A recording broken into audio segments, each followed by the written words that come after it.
After a windstorm rolled across northern Utah's wetlands in the fall of 2024, something surfaced in the shallows near Farmington Bay.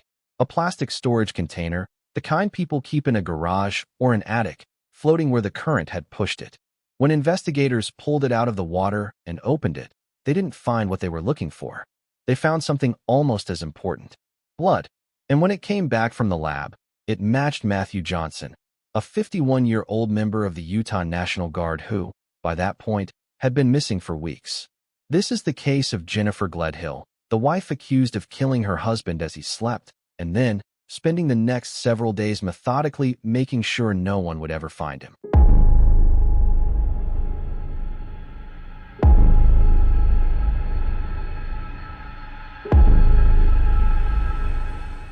His name was Matthew Johnson. Friends called him Matt. He was 51 years old, a husband, and a father of 3 young children. He was a commercial pilot and a 30-plus-year volunteer with the Civil Air Patrol. And he was, by every account given to police and reporters in the months since his disappearance, the kind of man other people built their own confidence around. He was always the smartest guy in the room. One longtime friend, a fellow Guard veteran named Thompson, told a Salt Lake City news crew, if you ever needed an answer to something, he was the first guy to turn to. That's the man at the center of this story. Not a statistic, not a case number. A father whose 3 children have spent more than a year not knowing where he is. To understand who Matthew Johnson was, you have to go back to 1980, to a 13-year-old boy in Utah who joined the Civil Air Patrol as a cadet. It would turn out to be the defining decision of his life. Over the next 8 years as a cadet, Johnson rose through the ranks: encampment cadet commander, leader of his wing's cadet drill team, a competitor at the national level. By 1988, he'd become just the 14th cadet in Utah wing history to earn the program's highest cadet achievement. For a kid who hadn't yet finished high school, that was already a life built around discipline, aviation, and service to other people. He carried that forward into adulthood. Johnson went on to study at the University of Utah. Before aviation became his career, he worked as a website developer and a graphic designer, skills he never really set down. Even decades later, as a senior Civil Air Patrol officer, he was still the one designing official emblems and unit insignia for squadrons across multiple states, because, friends said, it was something he was simply good at and quietly proud of. Eventually, his 2 real loves, flying and serving, converged. Johnson became a commercial pilot for a regional airline, flying passenger jets professionally, while continuing his volunteer service with the Guard and the Civil Air Patrol on the side. He logged thousands of flight hours. He held a command pilot rating. He trained other people to fly search and rescue missions, the same kind of missions that, with a brutal irony nobody could have predicted, would eventually be flown looking for him. By his 50s, Johnson had built a life most people would call full. 3 children, a career in the sky he'd dreamed about since he was 13, a reputation inside the close-knit world of the Utah Guard and Civil Air Patrol as someone people depended on. What he didn't have, by the summer of 2024, was a stable marriage. He and his wife, Jennifer Gledhill, were separated. They were, by multiple accounts, discussing divorce. Police had already been called to the home before that September, not for the first time. Whatever Matthew Johnson's life looked like from the outside, behind the door of that Cottonwood Heights house, something was already breaking down. Friday, September 20th, 2024, started like an ordinary day inside a marriage that was already ending. Johnson and Gledhill, though separated, were still sharing the Cottonwood Heights home for the sake of the kids. That evening, according to Gledhill's own statement to police, the 2 of them sat down together and drank whiskey. They talked. By her account, the conversation turned warmer than either of them expected, and the night ended with the 2 of them, estranged as they were, sleeping together. That's where Gledhill's version of events begins to diverge sharply from what prosecutors allege happened next. According to Gledhill, she woke the following morning with bruising across her body, her arms, her legs, beneath one eye, and said she couldn't fully recall the details of the night because of how much she'd had to drink. What she told detectives was that Johnson had become enraged after realizing she'd been unfaithful to him, and that he'd struck her repeatedly. If her account is the only one that exists, this is where the story would simply end. A difficult, painful night between 2 people whose marriage was already over, But it is not where the story ends. Jennifer Gledhill, 41 at the time, was a mother of 3. She and Johnson had 3 children together, and by the accounts of people who knew the family, she had, for years, been simply one half of the household, a name attached to school pickups and family routines. Unremarkable in the way most marriages are unremarkable from the outside. What investigators would only learn later was that, starting around July of 2024, Gledhill had begun an affair with another man. The two had met, of all places, through their children, who played together. It was an affair that, according to court documents, neither her husband nor anyone close to the family initially knew about. That relationship, ordinary, almost mundane in how it began, would become the single most consequential detail in the entire case. Because the lover Gledhill confided and didn't stay silent. According to the statement he gave the police, Gledhill came to his house late on the night of September 22, 2024, 2 days after that final evening with her husband, and told him something he clearly wasn't prepared to hear. She told him, he said, that she had shot Matthew Johnson in the head while he slept. We're not going to walk through everything that her lover says she told him just yet, what she allegedly did with the body, how she said she covered her tracks, what was found in that house. Because for 9 days, none of that was public. For 9 days, the only story circulating in Cottonwood Heights, Utah, was that a devoted father and decorated guardsman had simply vanished. His truck was found abandoned, blocks from his own home. His phone had gone dark. He never called his children, not once, which everyone close to him said was unthinkable. And the woman who reported him missing, who sat for an interview with detectives describing an argument and a husband who'd told her he needed space, was, according to what prosecutors would eventually reveal, the only person on earth who knew exactly where he was. On September 23, Matthew Johnson failed to report for duty at his Utah National Guard base, something colleagues immediately flagged as wrong, because reliability was, by every account, the core of who he was. When he didn't turn up the next day either, and a co-worker's note on his front door went unanswered, his absence stopped looking like an argument and started looking like a disappearance. Gledhill formally reported him missing on September 23. Police moved fast. Within days, Johnson's truck turned up abandoned in a neighborhood not far from the family home. Found, but with no answers attached to it. Investigators noted almost immediately that his disappearance appeared suspicious. They learned officers had already responded to domestic calls at the home. They learned the couple had been heading toward divorce.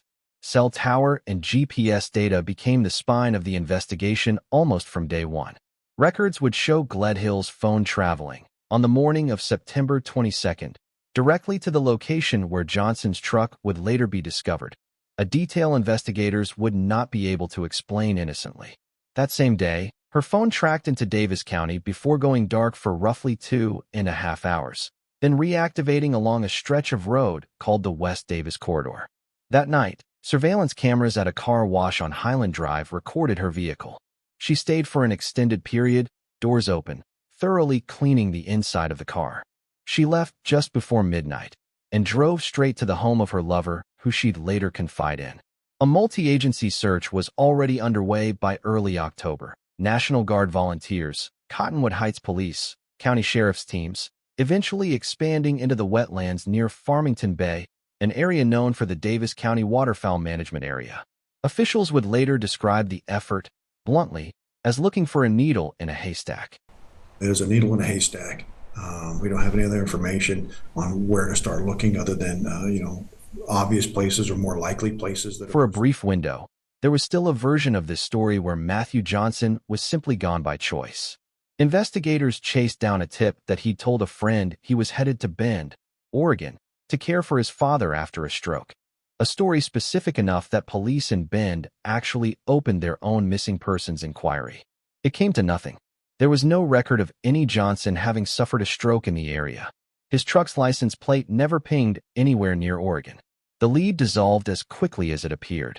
Gledhill, for her part, continued telling investigators a version of events in which Johnson had simply asked for space, that the two of them had even reached an informal understanding, she said, where he'd go back to work and they'd stay separated quietly, without police involvement. It was only after he failed to show up to his guard post on a Monday morning, she told detectives, that she realized he did not hold up his end of the deal and decided, after talking with her parents, to come forward. It would later turn out that her parents weren't just people she talked to about whether to call the police. They were already deeply involved. This is where the case stopped being a missing persons investigation and became a homicide case, built evidence by evidence. On September 28th, 5 days after Johnson was reported missing, Cottonwood Heights police received a tip from a man who said he'd been in a relationship with Jennifer Gledhill since that July. He told detectives that on September 22nd, Gledhill came to his house and told him, plainly, that she had shot her husband in the head while he slept on a mattress in their bedroom. She told him, he said, that Johnson had come home angry on September 20th after learning of the affair, and that the next night, she'd ended it. She described loading his body into a rooftop storage container, sliding it down the home staircase, and putting it in the back of the family minivan. She said she smashed his phone, abandoned his truck, drove north, and buried him in a shallow grave. After that tip, a search warrant carried out on the Cottonwood Heights house turned up a large blood-stained area in the master bedroom carpet, directly beneath the bed. Blood was found on the bed frame slats. The wall behind the bed appeared to have been recently cleaned with bleach. And the mattress in the room, the one Johnson would have been sleeping on, turned out to be brand new. Phone records showed Jennifer had ordered a replacement mattress on September 24th. It arrived 2 days later. CCTV from a B&Q Style Hardware and Cleaning Supply run, combined with the car wash footage from Highland Drive, painted a picture investigators described as a deliberate, sustained cleanup effort, not panic, but process. Weeks into the search, that plastic storage container surfaced in the wetlands near Farmington Bay after a storm. Tests confirmed Johnson's blood inside it. Physical, forensic confirmation of a detail Jennifer's lover had given police before any of it was public. On October 24th, Gledhill's parents, Thomas and Rosalie Gledhill, were arrested and charged with obstruction of justice. Neighbors told investigators they'd seen Thomas at his daughter's home for hours on the evening of September 24th, the two of them apparently cleaning. Both of her parents' cell phones, investigators noted, had been reset shortly before their arrests. A search of their home turned up a handgun wrapped inside an infant's onesie, sealed inside a plastic tote. A weapon investigators say matched a description Gledhill had reportedly shown her lover days before her husband disappeared. Court documents would later reveal that on September 18th, 2 days before the night in question, Gledhill texted her father asking for $13,000 by that Friday. Records show Johnson had transferred money into her father's account around the same time, and that funds moved from her father to her in the days that followed. Prosecutors have never said publicly what that money was for. There's a particular kind of cruelty in a case like this one, separate from the violence itself. It's the not knowing. As of now, Matthew Johnson's body has never been found, and his family is still waiting for somewhere to grieve him. Legal analysts who followed this case point out something most crime cases don't have to grapple with. Utah prosecutors are pursuing a murder charge without a recovered body. That's not unheard of, but it raises the burden dramatically. The state doesn't just have to prove Johnson is dead. It has to prove how, and by whom, using blood spatter, a recovered storage container, and the word of a man who was in an affair with the victim's wife. What makes the circumstantial case unusually strong, prosecutors would likely argue, isn't any single piece of evidence.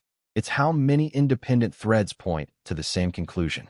A blood-soaked carpet, a new mattress, a bleached wall, a car washed at midnight, a request for $13,000 days before a man vanished. None of those facts, alone, proves murder. Together, they form a pattern that's difficult to explain any other way. Jennifer Gledhill was arrested on October 2, 2024, charged with murder and obstruction of justice. Prosecutors ultimately filed 9 felony counts in total: first-degree murder, 5 counts of obstruction of justice, possession of a controlled substance with intent to distribute, abuse or desecration of a human body, and witness tampering. At her detention hearing, prosecutors told the court that the informant reported Gledhill, saying she would shoot herself before she'd go to jail. Citing that, and the danger she posed to ongoing efforts to find her husband's remains, the court denied bail. She has remained in custody ever since. A no-contact order was issued barring her from any communication with her 3 children. Her parents, Thomas and Rosalie Gledhill, were arrested weeks later on obstruction charges of their own, accused of helping clean the crime scene and assisting with the aftermath. Gledhill pleaded not guilty to all 9 charges at her arraignment, waiving her right to a preliminary hearing. Her trial has been delayed twice, first pushed from December 2025, then again from a scheduled June 2026 date, and is now set to begin with jury selection on December 7, 2026, with trial proceedings running through the middle of that month before Judge Adam Moe in Utah's 3rd District Court. As of this moment, Matthew Johnson's body has not been found. A man who spent his whole life training to bring people home safely was, by the fall of 2024, the one nobody could bring home. It's worth sitting with that contrast for a second. There's something almost unbearable in this type of case. Matthew Johnson spent his entire adult life as a rescuer, trained to search, trained to find, trained to bring people home. He taught other pilots how to fly search patterns over open country, looking for exactly the kind of thing he has now become, a missing person somewhere out in Utah's wetlands, waiting to be found by the same kind of search effort he used to help lead. If there's a single sentence that holds this whole story, it might be that one. The finder lost, and an entire community of people who loved him, doing for him exactly what he spent 30 years doing for strangers. Matthew Johnson's family, his father and his brother, David, released a statement through a victim's advocate not long after Gledhill's arraignment. It was brief, and it asked for almost nothing for themselves. The family of Matt are focusing on making sure his 3 children are well taken care of and surrounded by those who love them. The statement read, "We are hopeful that we will find Matt soon, or that Jennifer, or someone, will come forward with the location of his body so we can properly lay him to rest." They thanked the people of Utah for their support. They specifically thanked Johnson's military unit, the same community of pilots and guardsmen he had spent his life serving alongside, for their work searching for him. No statement about justice. No statement about anger. Just a father and a brother asking for a place to grieve. More than 70 volunteer searchers turned out for a single weekend effort in Box Elder County. Friends from Johnson's guard days have organized their own independent search parties, refusing to let the case go quiet even as official searches stretch into their 2nd year. Cottonwood Heights police say they will continue searching the wetlands for as long as it takes. Whatever the jury in Salt Lake City decides in December 2026, that part of Matthew Johnson's story is already written. A man who spent his life teaching people how to find each other has, in his absence, taught an entire community how not to give up. 3 children are growing up right now without their parents because of one bad decision an adult made. Search crews still walk the marshes near Farmington Bay every few weeks, hoping the ground will finally give Matt back. If you found this documentary meaningful, consider liking the video and subscribing to the channel. It helps us continue telling stories that deserve to be remembered. Thank you for watching, and I'll see you next time.